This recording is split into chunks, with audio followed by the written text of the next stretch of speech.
देखो मैं आपको ना बताने जा रहा हूँ इसमें कि एलसीएम कैसे निकालते हैं। अब एलसीएम निकालना आपको आता है, आप क्या करते हो, जैसे मान लो मैंने कहा 2 और 4 का एलसीएम निकालो। तो कैसे निकालोगे आप एलसीएम? आप बोलोगे भाई 2 यहाँ लिखा आपने, यहाँ 1 आ गया और यहाँ पर 2 आ गया, और यहाँ पे 2 लिखा हमने, यहाँ 1 और यहाँ 1, मतलब लास्ट में 1 1 आना चाहिए। आप क्या करेंगे, इनको मल्टीप्लाई कर देंगे, तो कितना आ गया 4। तो आपने कहा कि एलसीएम ऑफ 2 और 4 कितना आ रहा है आपके अकॉर्डिंग? भाई आपके अकॉर्डिंग 2 और 4 का एलसीएम कितना आ रहा है? 4 निकल के आ रहा है। अब ना ये तरीका जो है, ये तरीका थोड़ा लेंथ तरीका है, कितना लेंथी है, मतलब टाइम ज़्यादा लग जाता है इसके अंदर। मैं आपको शॉर्टकट तरीका बता रहा हूँ, क्या है शॉर्टकट बता रहा हूँ कि कैसे निकाल सकते हो आप एलसीएम को जल्दी।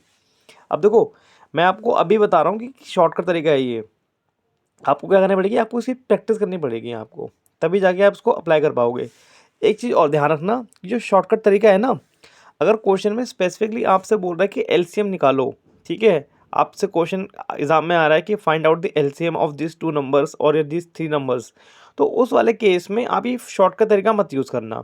उस वाले केस में जैसे आप निकालते हो ना, ये फैक्टराइज इसे बोलते हैं, फैक्टराइज मेथड बोलते हैं, फैक्टराइजेशन मेथड बोलते हैं इसको, तो आप इसी से निकालना फैक्टर वाले से। लेकिन अगर मान लो क्वेश्चन में आपको निकालने के लिए नहीं बोल रहा, एलसीएम निकालने के लिए नहीं बोल रहा, बट आपको एलसीएम निकालना है, भाई जैसे मान लो क्वेश्चन में उसने बोला कि 1 और 2 प्लस 1/4 को ऐड करो, उसने इतना बोला है। अब उसने ये तो बोला ही नहीं ना आपको कि कहता है भाई इनका एलसीएम निकालो।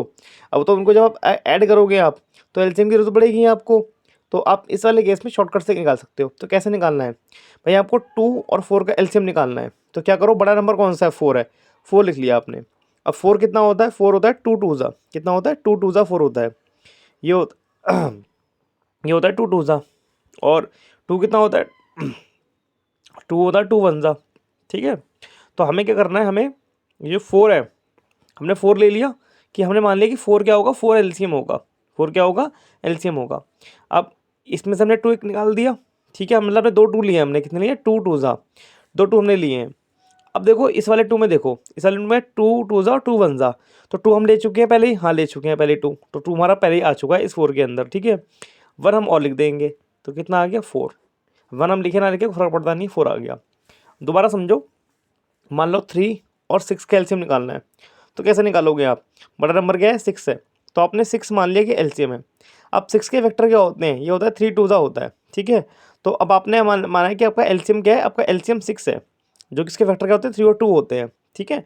अब यहाँ 3 देखो, अब छोटा नंबर क्या है, 3 है, 3 देखो, तो देखो 3 क्या है, इसके अंदर ऑलरेडी इंक्लूड है नहीं है, तो भाई 6 के फैक्टर क्या होते हैं, 3 2 होते हैं, तो 3 तो ऑलरेडी हमने लिख चुके हैं, तो हम 3 से मल्टीप्लाई नहीं करेंगे, तो हमारा 6 क्या होगा, एलसीएम होगा। चाहो तो इसको ना इस वाले मेथड से निकाल के देख भी सकते हो। अच्छा, थोड़ा सा और टफ क्वेश्चन में बढ़ते हैं। मान लो हमें निकालना है 3 2 और मान लेते हैं 6, हमें इनका एलसीएम निकालना है। तो मैंने क्या किया, मैंने 6 ले लिया, ठीक है, 6 को मैंने एलसीएम मान लिया, बड़ा नंबर है, तो बड़े नंबर को मैंने एलसीएम मान लिया। इसके फैक्टर क्या होते हैं, इसके फैक्टर होते हैं 3 और 2, मतलब 3 2 का क्या होता है, 6 होता है। तो मुझे चेक करना है छोटे नंबर कौन से हैं, 3 और 12 छोटे नंबर है, तो मुझे देखना है कि क्या ये 6 के मतलब इसमें मतलब 6 में है नहीं है। तो भाई 3 देखो, 3 2 सा होता है, तो 3 तो है, तो 3 हम नहीं मल्टीप्लाई करेंगे, 2 भी है, 2 भी मल्टीप्लाई नहीं करेंगे, लो आंसर हमारा क्या निकल के आ गया, 6 हमारा एलसीएम है। अगर मान लो ये होता 3, एक क्वेश्चन और देख लेते हैं, 3 2 और 12 देख लेते हैं। तो अब यहाँ देखो, इसमें सबसे बड़ा नंबर कौन सा है, इसमें बड़ा नंबर है 12, क्या नंबर है 12, तो मैंने 12 लिखा। अब 12 क्या होता है, 12 होता है 3 4 सा, 4 3 सा कह लो, 12 होता है। तो देखो 3 क्या, 3 12 के अंदर है, हाँ जी बिल्कुल है, तो 3 काट दो, 3 नहीं आएगा।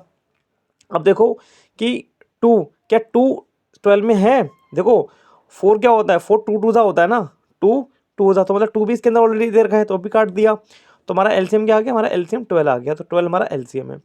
चाहो तो इसको उससे भी निकाल सकते हो, ठीक है, फैक्टर वाले मेथड से भी निकाल सकते हो। एक क्वेश्चन और देख लेते हैं, मान लेते हैं 12 15 और 16, इनका एलसीएम निकालना है, तो कैसे निकालोगे, ठीक है, देख लेते हैं इसको भी।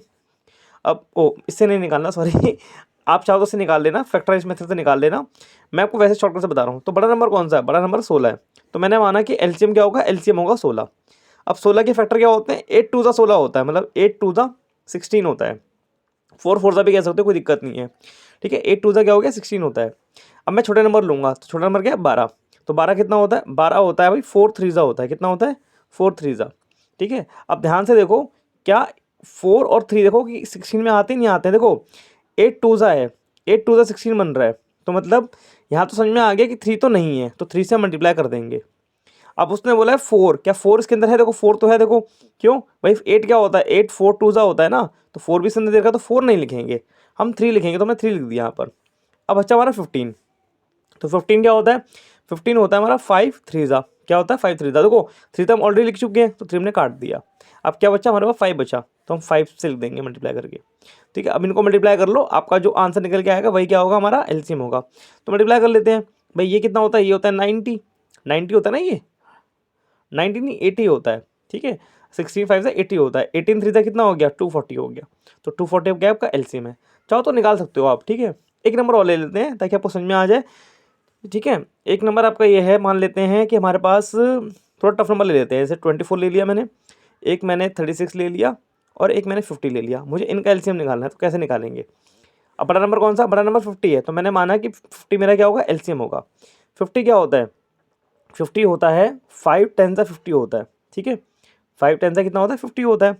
अब 36 क्या होता है, 36 होता है 4 9 से 36 होता है, 4 9 से क्या होता है, 36 होता है।